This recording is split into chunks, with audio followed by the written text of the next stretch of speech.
Hello and welcome everyone to this week's episode of the Framework Podcast. I'm one of your two co-hosts, Jamie Hopkins, and today I'll be joined by Anna, my other co-host, and somebody who I've got to do a couple other events and speaking things and interactions with before. But Jay, excited to have you on the show here today.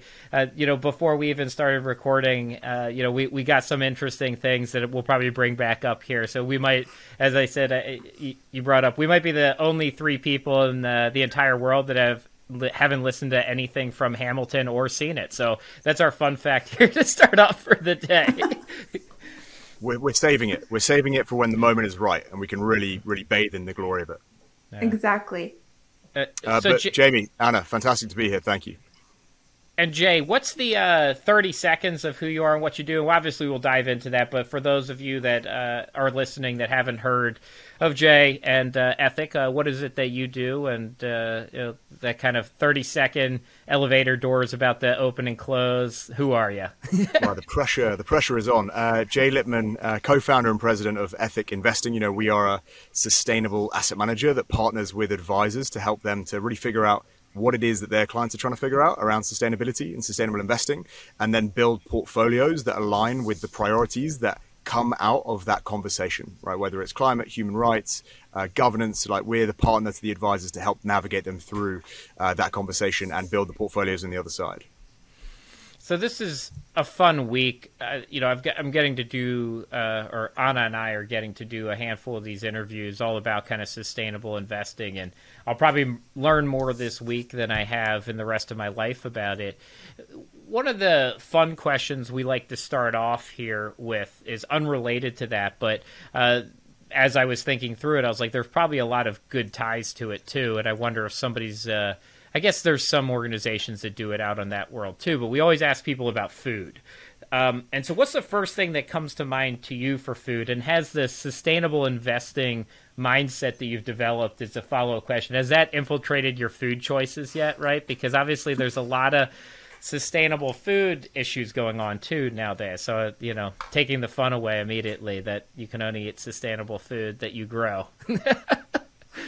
Well, sadly, living in New York, my ability to grow my own food has been somewhat dampened because my fire escape can only fit a couple of tomatoes. But, I am a little bit of a walking cliche in that I am plant-based. And so I do eat in a way that I, feel aligns a little bit with, my priorities around sustainable agriculture, regenerative agriculture, and just eating in a way that aligns with, what I prioritize. But when it comes to food, I am what you'd probably call in America, for better or for worse, a feeder.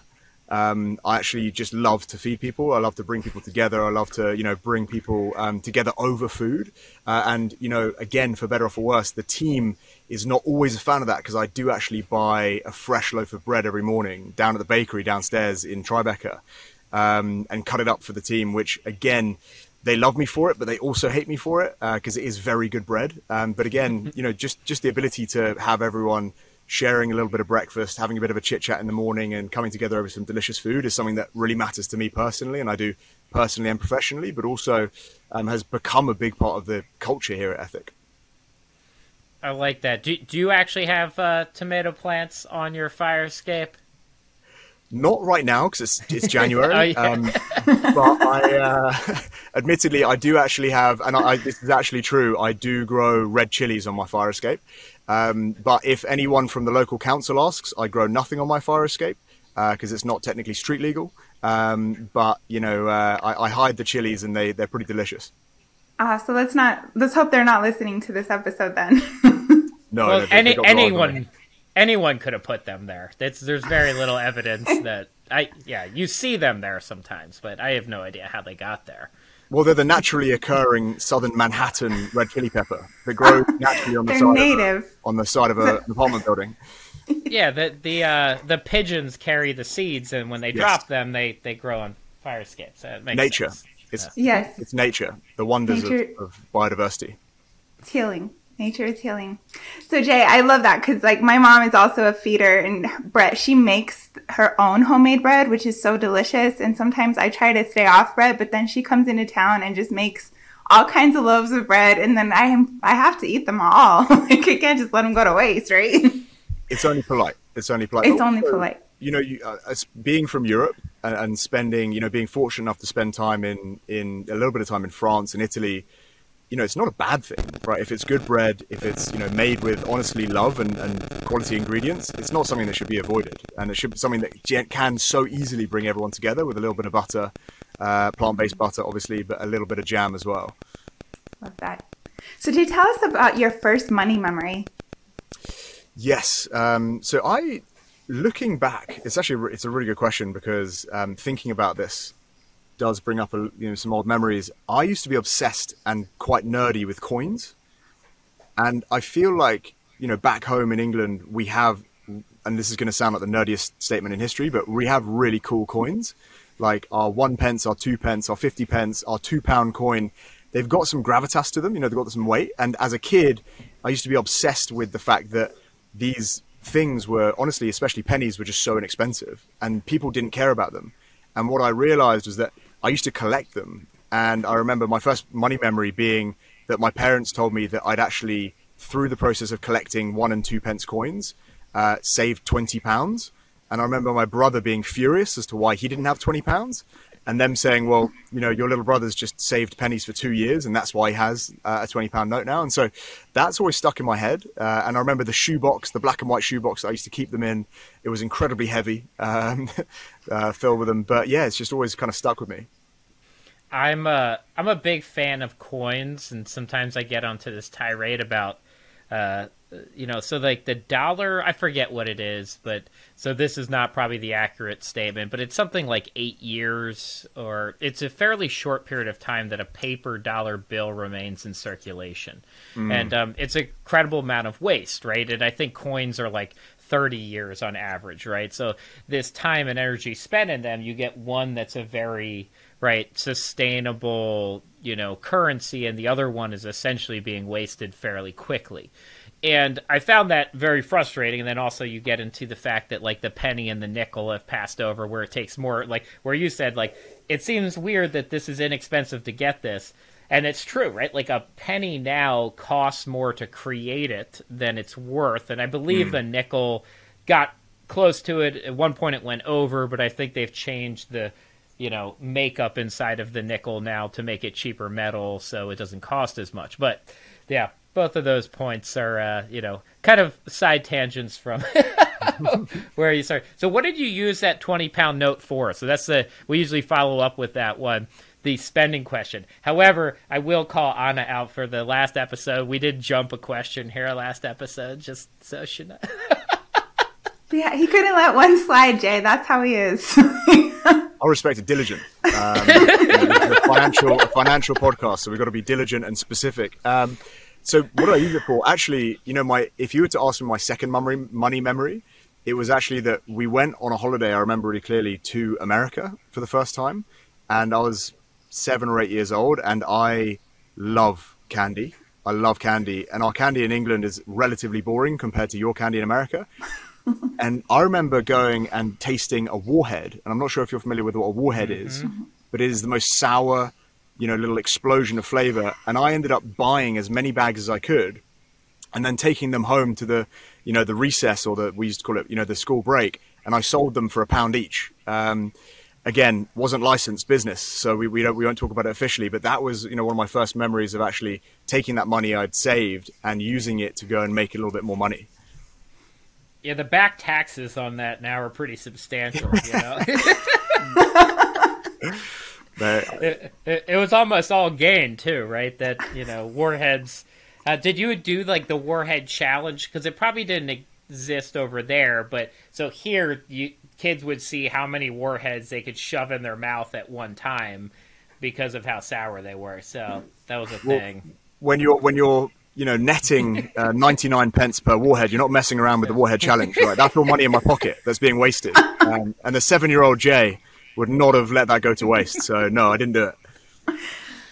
That's funny. I think I gotta ask my cousin. So I have a lot of family in the Netherlands, which I think we've talked about once before. But I think that his favorite candy was warheads too, because it was a similar thing. Like chocolate existed, right? So like the nice variations of chocolate, but all that other kind of what you would probably say is more just refined sugar style candies. There weren't as much of that in Europe. So like that was super interesting. And then Airheads, I know, he liked those too. Yeah. I mean, the ultimate forbidden fruit was Lucky Charms, but just to get 5 boxes of those back, we didn't have the space, and the customs would have been insane. So there we go. Oh, gosh, Lucky Charms. They're not native to Ireland. No, sadly not. No, they're actually not allowed. They're actually not allowed. Back growing up, they were literally the forbidden fruit legally. Wow, that's interesting. Why not? I think because technically it's, again, I don't want to get done for misspeaking here, but I believe it was something to do with the sugar content, not technically making it cereal. And making it maybe a box of candy, but I'm not sure. Again, allegedly. So my mom never let us have like sugary cereals growing up. So I went to college and just went wild on Lucky Charms when I tasted them for the first time at 18 years old. It was amazing. It was an experience for sure. The taste of freedom. Yes. Yeah. Well, the cereal conversations are fan. Do you have a we'll ask that, and then we'll move off. Do you have a favorite cereal today? Do you eat cereal, or are you more I don't know, berries and nuts type of breakfast person? It's funny because I love cereal. It's kind of my favorite thing. And when I spent a bit of time in Central Africa, it was the thing that I couldn't get. And I remember on those long walks, to and from where I was working, we'd always talk about the meals that we wanted when we got home. Some people talking about roast dinners, some people talking about pizza, and 100% of the time it was just me talking about crunchy nut cornflakes and a bowl of milk. Both things I now realize I'm allergic to, but still worth it. Still worth it. Still worth it. Yeah. So Jay, tell us about, what I'm always curious to hear what people wanted to be when they were growing up, and then how they kind of, made their journey into, like, for you, founding Ethic. It's, define growing up. I think that's the kind of really important part of that question. Like, how old are you when you're making that decision? Because obviously it goes from firefighter to astronaut to doctor but I remember going through an exercise in high school when they asked, what would your kind of career be if you could do anything? And I remember writing social worker, because I wanted to do something that I felt was really inclusive in the community. And I remember studying economics when I was in high school and having a teacher that really kind of enlightened me about some of the more global inequities, which kind of led me down to, instead of going directly to university after high school, I actually, bought a one-way ticket into Eastern Africa, which is where I spent a healthy amount of time before having to come back because I got sick. But, growing up, it was looking to do something that was able to give back, but then also realizing as I did get older, you realize, well, the financial constraints, being able to plan for your future, which ultimately led me to finance as well. So I feel like what we're doing now is a bit of a combination of both. And you were always entrepreneurial. I mean, you were selling warheads, right, for significant profit at your school. Yes. I should have stuck with that business. Would have been crazy marketing still. Yeah, you could have just become the importer of, candy warheads. I just realized, like, the importer of warheads to Europe is a totally different job, but you could have upscaled to that one eventually. I guess a clarification is needed for yes. Candy warheads. The business card probably would have got me in trouble at customs, I think. Yep. Definitely. I've got about 70 crates of warheads out here trying to move these on the playgrounds. Don't worry, kids. Yeah. Well, you said you got sick. What had happened there too? So you like pretty bad sick, and you had to come back. Yeah, so it's a bit of a weird story. So I was very naive, moving to Eastern Africa with the belief that I could go and try and help the communities that I was living in. And I think the realization that I had quite quickly was I was working over there, working with children, and I didn't really have a tangible skill set. And, quite quickly I ended up getting malaria. And then once I got malaria, I ended up getting really sick really quickly. And when I was, down with malaria over there, I realized, what can I actually do uniquely to try to be a part of, at least a positive dynamic in this community or a more global community. And, realistically, it wasn't going to be teaching children. It wasn't going to be, building or cooking, because I didn't have skill sets in those things. But, I realized when I was actually, down for quite a while, sick, that I could go to university. I had enough privilege to be able to come back home, study and understand the dynamics of the systems that could actually have an outsized impact on the people that I wanted to impact generally around the world. And so that's what kind of led me to come back to study, to understand the financial markets and the power of the financial markets. But, you know, it was kind of a blessing and a curse. Getting sick was the thing that catalyzed me to do that reflection and realize what I had the ability to do because of the privileges I had being able to go back to, you know, the UK and study.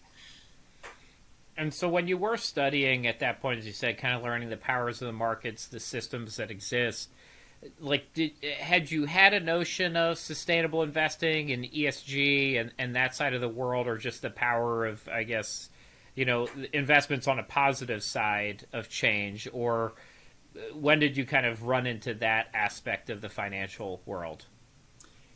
Well, going back to university, it's a really good question, actually. You know, it leads me back to when I was studying economics, politics, and philosophy. And my idea was, I've actually not really talked about this much, but the idea was philosophy will give me the kind of the moral compass to understand what one should do. Politics is, you know, how you change the systems from a regulatory perspective. And then economics was really the driver of systemic change because it's how money flows and understanding that. And it led me to really believe that if you can control where assets flow, if you can control where investors focus their developmental energy, their developmental capital, you know, what they perceive as a good long-term investment, you can actually drive capital towards the people, the infrastructure, the systems that really can benefit from it. And hopefully by doing so, mitigate a large part of the damage that comes from corporate activity, which is, you know, a large part of, I think, what our mission is here, which is to understand more about the relationship between companies and the resources that they use, things like obviously human capital, human labor, natural resources, the natural world. And if you can change that relationship, you can drive really long-term impact. And so honestly, learning about those things at an educational level, you know, studying them, getting that foundation was really important to me, understanding how we could then have the impact that we are driving towards here at Ethic. So one of the things that I've read that you've said before is that changing systems makes a bigger impact than the work you could have done alone. And you brought that up, and I really appreciate that approach to stuff. So what do you think ethics' role in changing systems is? And is it kind of living up to what you envisioned when you first founded it and stuff? Tell us a little bit about that. Well, one of the things that we focus a lot on is the idea of our personal responsibility and how, you know, in the last 20 years, so much of the conversation has been around your carbon footprint, right? How are you getting to work? Are you driving an electric vehicle? What food are you eating? Are you taking 11 flights a year? And so much of it is focused on us. But what we've realized through the process of, you know, founding Ethic and understanding the nature of this conversation is that to solve the systemic issues that really matter to us, to solve whether it's climate issues, human rights issues, governance issues, we need to turn the spotlight back onto companies. And so through founding Ethic, we've realized our personal footprint really matters. You know, what we do does have an impact, but we need to combine that with understanding the relationship that companies have with the resources that they use on a huge scale. Because you can only solve these problems by looking at the systems that can change that behavior. And then by changing that behavior, we can actually address these things. And there's actually a really, you know, interesting anecdote that we've honestly started talking about more frequently as we've started to talk more about specific company behaviors versus just higher level, you know, patterns. But, you know, the idea of the personal footprint, right, your carbon footprint, was actually created by one of the fossil fuel companies 20 years ago. You know, it was a marketing and a PR exercise by one of the British petroleum companies that they said, how do we get people to stop focusing on our behavior, which is obviously dramatically impacting these things they care about? How do we get them to focus on themselves? And it's almost like a magician, right, with the art of misdirection. You know, they get you to look over here. When if you're looking at your own behavior and focusing on that with the carbon calculators and these things, you're not focusing on them as much. So with Ethic, it's about shifting that behavior, shifting that focus back onto the companies that we're investing in. Because if you change the way you invest, you can change that behavior. And we're already seeing the impact of that through shifts in corporate behavior across a multitude of issues. Is it bad that I'm really impressed by their campaign? Like, that was my takeaway from this. I was like, that's really smart. Evil genius. Super villain status, right? It's like Lex Luthor. Yes. It's like, you can imagine someone stroking a white cat in a high back chair, spinning around to a boardroom of people saying, I have it.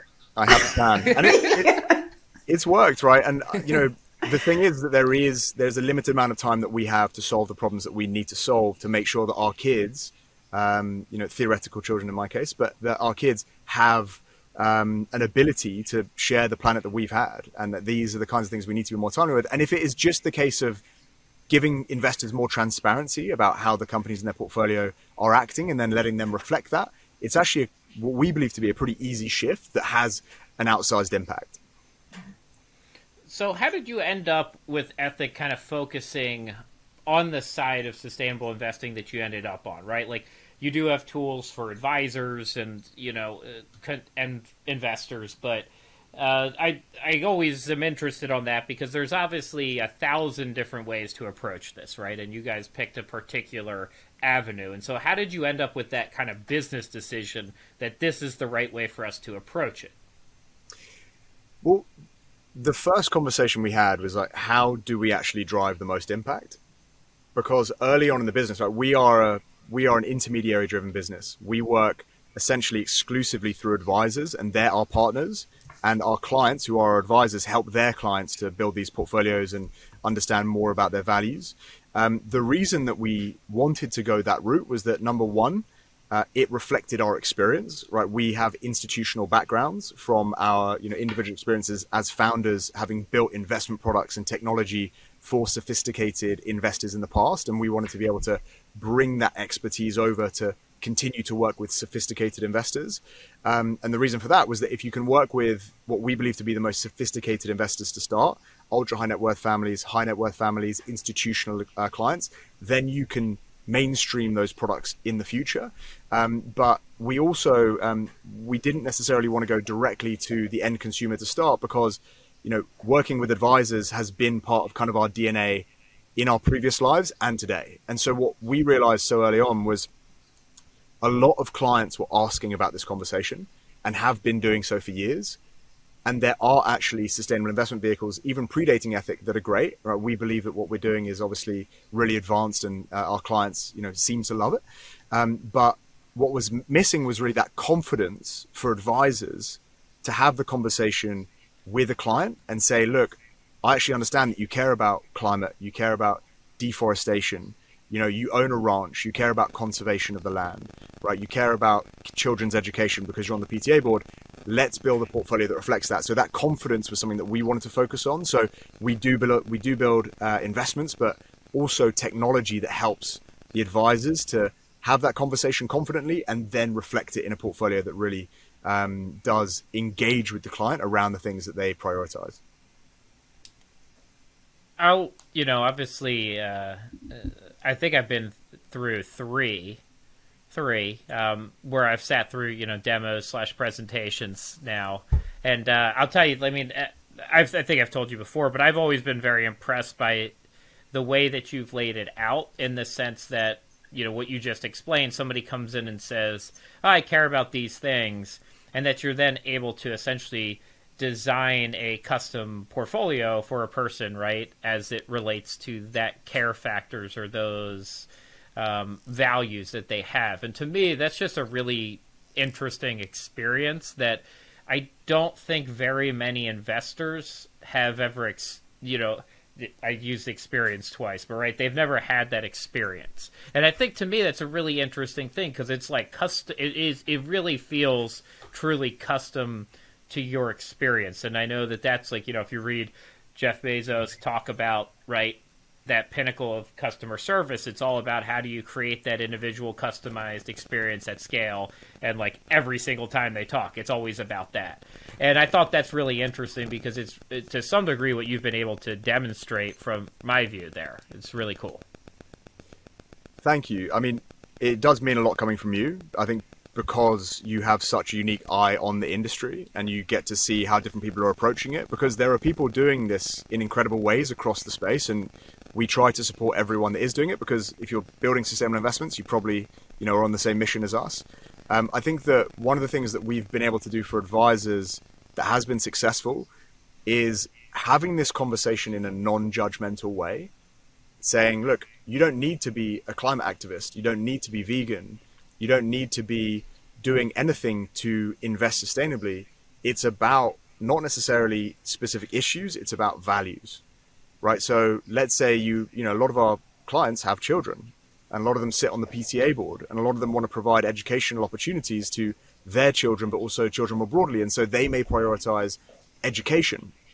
And then we can dig in with them and say, well, if education is a priority, let us help you understand the issues, right? So if you care about education, you might actually care about air quality and water pollution, because, let's think about Flint, Michigan. If there's lead in the drinking water, then children have lower educational attainment. And therefore, if you love your kids and you care about education, you actually want them drinking clean water, and you want all kids drinking clean water, because then they'll have better educational outcomes. And that engagement with the core value, not the issue, and then helping them understand why the things matter in their portfolio, has been a big success. And again, it only works if it's happening through our partners, who are the advisors, right? It's not our job to try and build a relationship with the end clients. This is a relationship game that relies on the advisor to be, the owner of that friendship, that trust, and that relationship. And that's what we build everything to kind of revolve around. I like how you said approaching it in like a non-judgmental way, because I think a lot of times, a lot of these conversations are very like, you feel like you're being scolded or something, So I'm curious to see like if you've kind of identified some ways that your clients have approached the conversation in a really unique way that, would be helpful to our readers to hear about, our listeners. Yeah, I'll touch on two things, which is that first part about it being non-judgmental, right? None of us are perfect, right? Like, we can try our best to eat less meat or fly less, but we all have an impact. But, I think that the flip side of that is that we all have levers to pull to try and mitigate that impact, and investing is one of those. And I think helping clients to understand that they don't need to be identified as someone that is, again, like a climate activist, but they're someone that may care about nature because they love going on hikes, or they like skiing, or they like scuba diving, connecting it to their everyday lives. And a really good example that I'll use is I was in Kansas, and we were talking with a large family that we were working with, and they were telling us that, the issues that they had identified sustainable investing with previously in their minds weren't things that they necessarily prioritized. And so things like climate change weren't things that they had necessarily prioritized, but they owned thousands of acres of ranch land, and they loved the animal life on that land. They loved keeping the water pristine. They wanted to ensure that they were doing their part to conserve that land. And so they may not have identified as climate oriented, but they definitely identified as conservationists and people that really prioritize nature and the land that they owned and wanted to protect. But what it boils down to is the underlying components of those portfolios are actually quite similar, right? It's looking at air and water pollution. It's looking at which companies are, potentially damaging the natural biodiversity of those lands through mining, or degradation of the water table, things like that. And so it's really stripping this back to the values that we believe everyone actually has, and helping the advisor to connect with those, versus going to the client and saying, hey, ESG stands for environmental, social, and governance. You either align with all of those, or this isn't for you, right? It's the reverse engineering it, which has been, I think, the success for us. Jay, you've talked about the advisor relationship in here a lot, and I've said this at least 3 times on the show now, that I'm going to get better at asking this question, so I'm going to do it here today too, which is, do you have an advisor? Wow, putting me on the spot. I actually do not have an advisor. It's okay. It's about 50-50 I get on the show. And it's a very interesting thing. We don't have to dive too much into it. But is there a reason that you have made the decision not to have an advisor so far? I do fully intend to get an advisor. And I think that with the process of building the company in the venture-backed way that we have done it, right? We've raised $50 million of venture funding across 3 or 4 rounds. You know, it is just such a head to the grindstone way of building a business that, you know, lifting your head up and making those decisions hasn't always, for me, been a priority, which isn't something that I would recommend to anyone. And it's something that I do recognize I need to focus more upon. But it is something 2022 will hold for me. All right. But what do you think's the biggest thing you're missing, though, right? Like, if you were going to write down one thing, is it just that third-party review? Is it tax planning, estate? Like, you know, because there's got to be a reason, too, that you would do it, right? Is there something in your mind that immediately comes up? Yeah, it's the word is not going to make sense when I say it, but digestion. And the reason is there's infinite information out there, right? You know, there's the saying, if information was all we needed, we'd all be billionaires with six-pack abs, because the internet has every bit of information about investing, about estate planning, but it's about having a partner, and this is obviously, we work very closely with advisors that can help you digest the appropriate information and have trust that they are picking the appropriate information for you to then digest. And so that's why with sustainable investing, we don't try to make it something that people don't feel a part of. We want to make it inclusive. We want to make it digestible and simple. You know, the value that I perceive our advisors that we work with doing is making all these conversations digestible so people can make the right decision, and not making it feel overwhelming that you have 10,000 investment options and you've got to choose one, right? Keeping things simplified, I think, is what we have over 100 advisory partners. That's what they do so well, is that they simplify things. They give people comfort in those conversations. This is the path you're on. You trust that individual. And I mean, you both know this more than anyone. This entire industry is based on relationships and trust, which is ultimately the only thing that can never be commoditized. You know, whereas investments and planning, technology has done an amazing job of simplifying those things to commoditize those, but that trust is what I am seeking. That digestion of information is what I'm seeking, and that's what I'll ultimately prioritize when I make the decision. That's so important to have the information be digestible, because I think for a lot of years, the industry kind of used too much jargon and scared people away, and kind of, you know, so that's a really important factor. But Jamie, sounds like you were going to ask a question. Well, I mean, I'm great at creating financial and legal jargon. So as an attorney, CFP professional, that is squarely within my wheelhouse. Well, what I was going to ask was, it had kind of been coming up, and then you gave us a word, but what's ethic investing's core values? Well, we have company principles, but I would say our core values are a little bit different from, you know, especially where I have worked in the past. I think a lot of it is, you know, ultimately humility and not believing that there is anything that you're doing that is necessarily better than anyone else. And so, especially with the company, we've been really, I think, lucky and fortunate to hire people that have come in to, regardless of the level they've come in, have been incredibly hands-on. And that's allowed every single person to get a feel for what every single role or level feels like. And it's incredibly flat. And that has enabled all of us to have a really unique relationship where there is no executive function, for example, that means that you are precluded or prevented from getting your hands dirty at any level.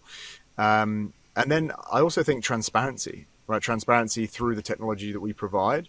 So much of what we do is allowing people to actually understand where their money is invested and the impact it's having, but also transparency internally, which is why, you know, so much of, I mean, one of the things that we're proudest of that we don't talk that much about publicly is actually the fact that we've had so few people leave the company.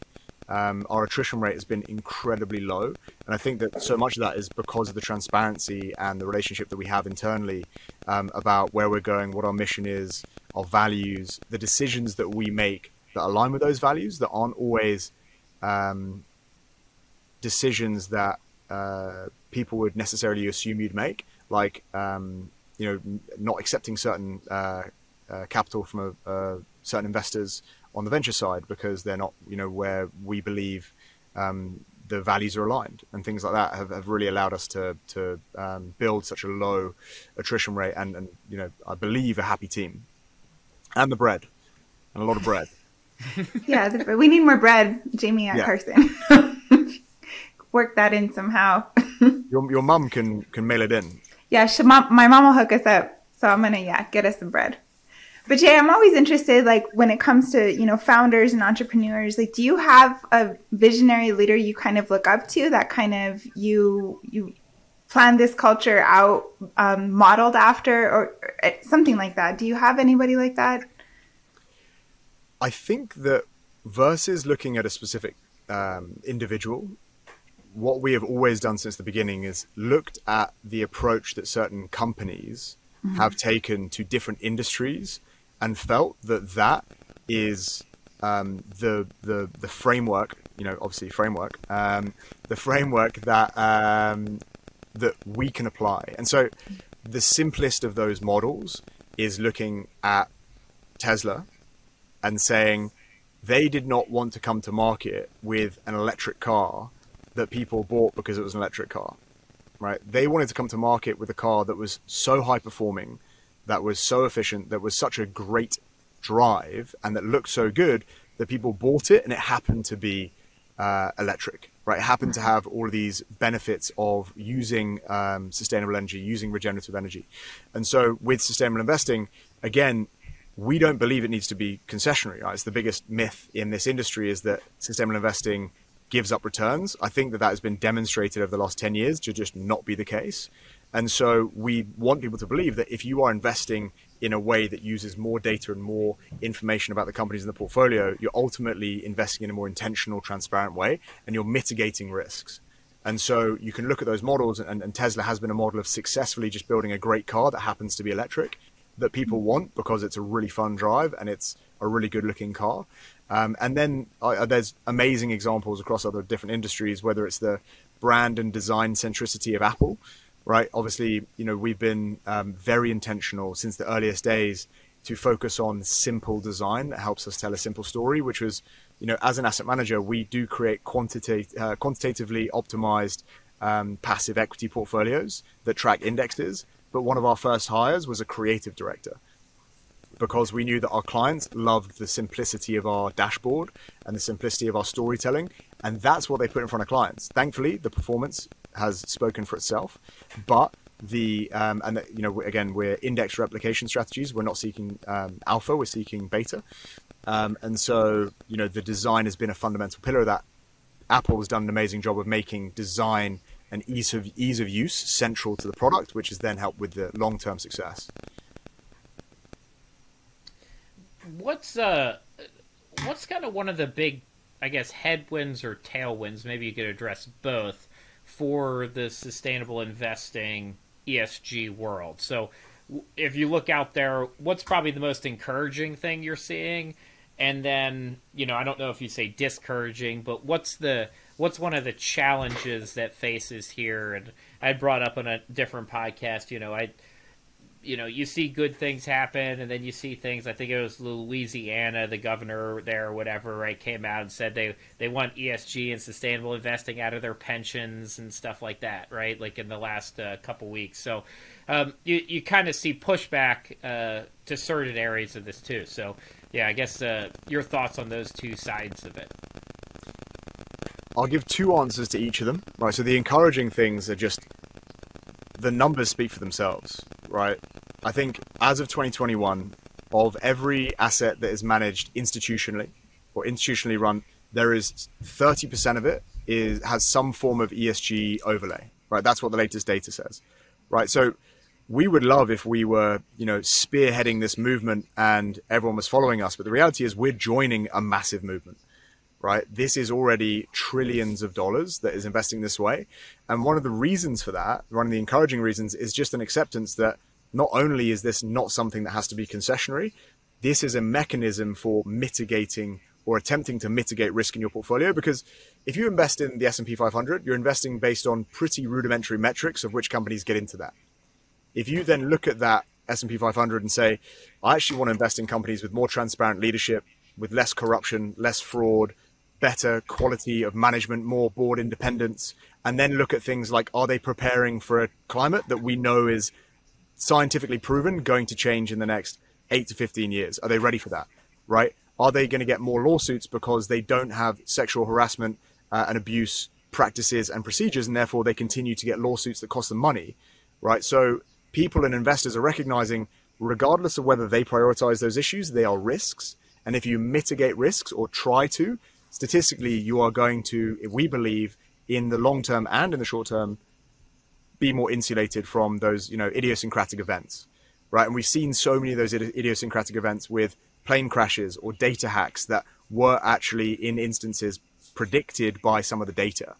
And then there's a long answer. On the flip side of the things that are not as encouraging is the perception that this is about issues, that this is about, you have to be someone that prioritizes, climate activism to be an investor that does this, right? We just don't believe that's the case.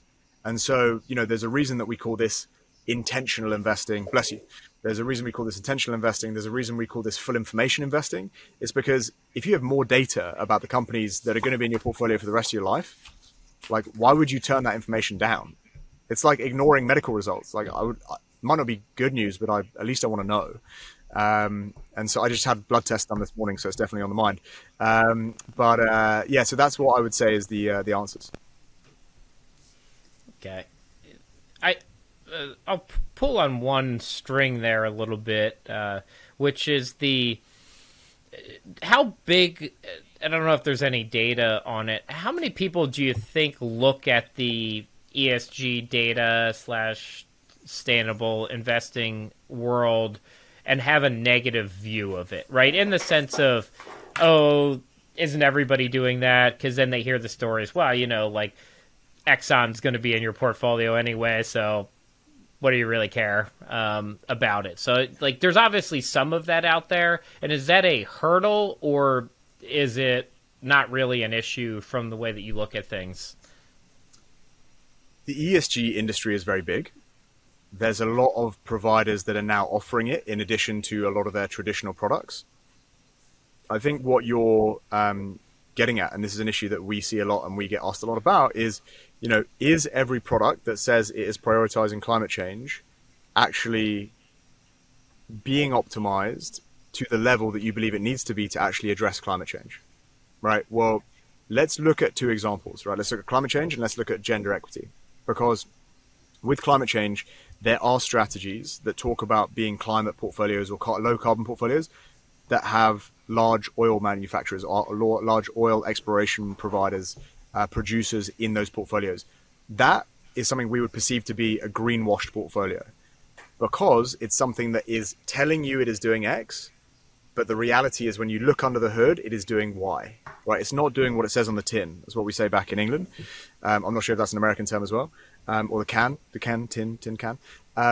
The other side is, remind me the question. There's the greenwashing element, and then... Well, yeah, it's getting to the point of it is that perception of it, right? So when somebody says, well, you're going to end up with the same companies anyway, right? Like, because people hear those stories, as you just said, right? Oh, here's a portfolio, and then if you go under the hood, you say, well, isn't this what I was just going to get anywhere? And then, it was a term that kind of struck me because it was a CFA that said it to me, and I think the word was tired, that ESG became tired to him because, as you said, there's lots of people out there doing it, and then you get this greenwashing effect. And how big of a issue do you think that is with the end consumer? And do you think that's a hurdle to kind of continued adoption? I think that this is going to be the year that greenwashing really gets addressed, because investors are going to start to get more transparency. And this is why a big part of our technology is the health check tool that gives you, transparency into your portfolio based on exactly what you care about. Because ultimately, ESG means different things to different people. And so the idea that you can have one vehicle that is an ESG vehicle and reflects the values of 350 million Americans, or however many people are in the country, right? It doesn't make sense. And so this is why personalization is so important, to be able to say, maybe this client cares about conservation of land. Maybe this client cares just about governance because the quality of leadership is a great indicator of long-term performance. But being able to then reflect that priority in a transparent way so that all the companies with fraud or, lawsuits, harassment filed against them, those companies are out and they know that they're out. Whereas, again, there are a lot of products in the market that don't necessarily give that level of transparency. And the other component of that is the quality of the data that's being used, right? So is the data actually of a high enough quality, or is it just kind of purporting to utilize that data? Yeah, I personally struggle with how ESG can not be personal in the sense of the construction to some degree, and I'll use kind of a joking way to look at this, but right, Thanos's values. I'm a big Marvel fan, right? Of what's important to him would be how do we get to half of the people alive on the planet? That would be his driving ethos, right? Which is, his ESG portfolio would look vastly different than somebody else's, but that's what he believed, right, was actually the right thing for the universe, right? That's the theory in there, is that he needed to essentially half everything and, give people opportunity to be better because of it. And, but that's obviously an extreme one. But when you get to religious-based investing, right, you're going to have complete differences there on what a value is and what's important based on a company. One company's good, one company then would no longer fit in my worldview. I'll start with Thanos, obviously. Obvious. Naturally. There's a large school of thought that there was actually some validity to the argument. We won't get into it. But to your point, there may have been some environmental benefits to that approach. We're not advocating for that. We never would. But on the secondary element, to build an ESG strategy without the ability to personalize is highly constrained because we are all different. And two people may prioritize the same issues, but the taxonomy of those issues may be very, very different. And I'll use a really rudimentary example, but especially early on when we first started doing this 5-6 years ago, tobacco was a real big priority for people. It's less so now because there's more of a priority on environmental issues and governance issues. But tobacco was a really big priority for early, value line investors. But what do you mean when you say tobacco? Because you can remove tobacco companies that produce tobacco products. But if you want to remove all cigarette companies, or if you want to remove all companies that have any revenue from the distribution, retail, or marketing of cigarettes, you're going to remove companies that have cruise ships that sell cigarettes, right? Where 0.001% of their revenue could come from cigarettes, but you're going to take that company out because you have zero tolerance to that revenue exposure. And so when we talk about it, it's what is your priority level and what are the issues you actually care about? So personalization is really, really important. Well, Jay, we want to be mindful of your time. I know you have something going on in a few minutes. So our closing question is usually, what's the legacy you want to leave in the world? Well, we'll finish on a small question. Just a small one. Yeah. And I shouldn't bring up Thanos in this. Half. No, Probably not.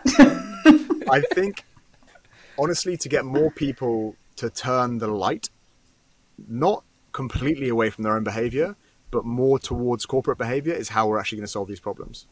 Because our own behavior matters, not only just from a social responsibility standpoint of just being a good community member, but in order to solve the big structural issues that face all of us, whether environmentally, socially, right, we need to actually change the role of companies in society.